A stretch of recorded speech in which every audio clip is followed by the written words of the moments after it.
Em relação à agricultura, os maias desenvolveram técnicas agrícolas inovadoras para enfrentar desafios ambientais. Criaram terraços agrícolas e chinampas, ilhas artificiais para aumentar a produtividade. Utilizaram sistemas de drenagem e irrigação complexos para controlar a água. Praticaram agricultura sustentável, com rotação de culturas e descanso do solo. A agricultura foi a base da sociedade maia, fornecendo alimento e estabilidade econômica. Os maias desenvolveram um sistema numérico avançado, incluindo o conceito de zero, que permitiu cálculos complexos e a criação de calendários precisos. Sua matemática foi aplicada na astronomia e na geometria, demonstrando um profundo entendimento dos números e proporções. Os maias deixaram um legado duradouro, desafiando os limites do conhecimento de sua época. Sua contribuição para a matemática é uma prova de sua genialidade e habilidades intelectuais. Seu sistema vigesimal e a capacidade de prever eventos astronômicos são exemplos impressionantes de suas realizações. A engenharia e a arquitetura dos maias são testemunhos impressionantes de sua habilidade técnica e visão artística. Suas construções grandiosas, como as pirâmides e os palácios, revelam um profundo conhecimento matemático e astronômico. Os maias dominaram técnicas de construção duráveis utilizando pedras e argamassas. Sua arquitetura era ornamental e repleta de simbolismos, retratando sua rica mitologia e espiritualidade. As estruturas maias são verdadeiras obras de arte, onde cada detalhe é projetado com precisão e propósito.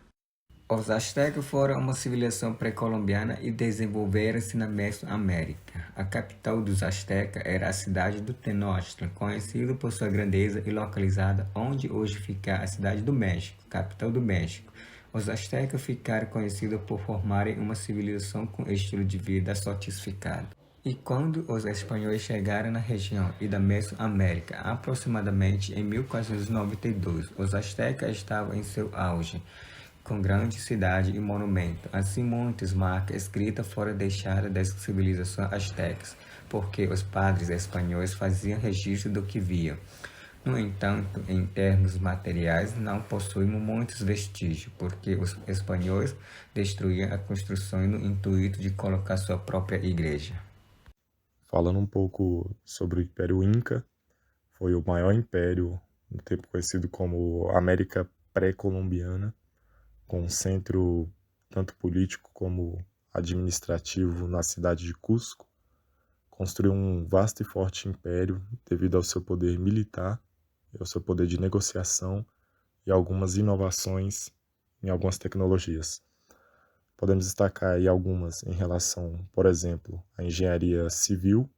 Podemos destacar a adaptabilidade da construção civil, já que a região sofre com tremores que poderiam comprometer as construções.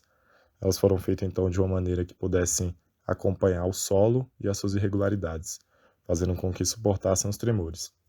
A engenharia agrícola também é uma outra que a gente pode destacar, já que também teve uma inovação em um sistema chamado de sistema de andenes, com a tradução de plataformas, né? Que era uma espécie de plantação em degrau que servia para nivelar e aumentar a terra cultivável, fazendo com que o povo inca, com seu grande número de habitantes, pudessem prosperar. Chegada dos colonizadores há 5 séculos, o que se encontrou dentro das florestas remotas foi conhecimento, sabedoria e sustentabilidade. A primeira contribuição dos povos indígenas teve início logo após a chegada dos portugueses às terras brasileiras, ensinando a eles tecnologias, estratégias e modelos sustentáveis de sobrevivência na selva, como lidar com várias situações perigosas nas florestas ou como se orientar nas expedições realizadas.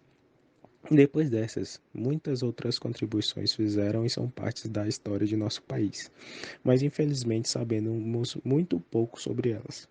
Diversos pesquisadores enfatizam os seus conhecimentos acerca da natureza, principalmente sobre a fauna e a flora e as técnicas específicas e adaptadas de manejo, plantio, caça, pesca e coleta, assim como seu domínio e conhecimento em relação às plantas medicinais. Porém, raramente se faz o paralelo entre o conhecimento indígena e a indústria farmacêutica, e entre os outros campos de conhecimento. Assim sendo, sabe-se muito pouco sobre as tecnologias e conhecimentos passados pelos povos originários que chegaram até nós hoje. A engenharia no Brasil teve vários momentos e períodos muito importantes ao longo da história. Durante o período colonial, os portugueses construíram fortificações, estradas e edifícios para estabelecer a presença e a colonização no Brasil. Ao longo do tempo, a engenharia no Brasil começou a se desenvolver com a construção de estradas de ferro e a implantação de infraestrutura para o setor agrícola, como a construção de portos. E com esse processo de industrialização no país, houve uma demanda crescente por profissionais e projetos de engenharia mecânica. Durante esse período, foram implantadas fábricas e indústrias em diversos setores, como textil, metalúrgico, automobilístico e alimentício. O setor automotivo no Brasil teve um crescimento significativo com a instalação de montadoras e a produção nacional de veículos. A engenharia também desempenhou um papel crucial no setor de petróleo no Brasil, em várias etapas. No projeto, construção e manutenção de equipamentos e estruturas utilizados na exploração, produção e transporte de petróleo. E atualmente, com o crescimento das cidades e a necessidade de melhorar a infraestrutura urbana, a engenharia tem desempenhado um papel fundamental na construção e modernização de sistemas de transporte, saneamento básico, mobilidade urbana e planejamento urbano sustentável. Esses são apenas alguns dos principais momentos e períodos da engenharia no Brasil. A engenharia continua a desempenhar um papel crucial no desenvolvimento e avanço do país em várias áreas. Ao longo da história, a engenharia teve um papel crucial no progresso e desenvolvimento ao redor do mundo. No Brasil, não é diferente. Mesmo sendo um país relativamente recente se comparado aos mais antigos da Europa, o setor da engenharia teve grande importância no impulsionamento e desenvolvimento do país. Assim, para favorecer seu desenvolvimento, são necessários diversos fatores, como a busca por um desenvolvimento sustentável, juntamente com a adoção de tecnologias limpas, criação de uma infraestrutura sólida para favorecer seus transportes, ampliação da mão de obra para diminuir o desemprego, incentivo às pesquisas e desenvolvimento tecnológicos e investimento no setor educacional. Esses são fatores que vão favorecer o desenvolvimento da engenharia no Brasil. Bom, falando um pouco dos fatores que influenciam desfavoravelmente a engenharia no Brasil, eu escolhi 3 para serem falados aqui, de diversos fatores. O primeiro é o baixo investimento em desenvolvimento. Tanto da parte pública quanto da iniciativa privada, falta investimento nas áreas de inovação, ciência e tecnologia no Brasil, ou seja, áreas que a engenharia atua. A infraestrutura inadequada. Por mais que nós tenhamos faculdades referência tanto no ensino nacional quanto a nível mundial, ainda tem diversas áreas e regiões que não têm acesso a essa infraestrutura adequada. Isso começa desde o ensino básico. Nas escolas elas não têm a educação necessária, muitas escolas não têm a educação necessária para a formação de bons profissionais. E a terceira, que é uma reação dessa primeira, né, é a falta de oportunidades de emprego.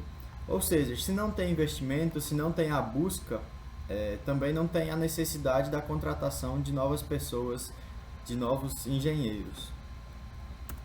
E aqui eu coloquei uma foto de um fator que acontece muito, que é conhecido como a fuga de cérebros. Ou seja, pessoas altamente qualificadas para a realização dos trabalhos, eles vão para os outros países mais desenvolvidos que valorizam mais os profissionais e a busca pelo desenvolvimento.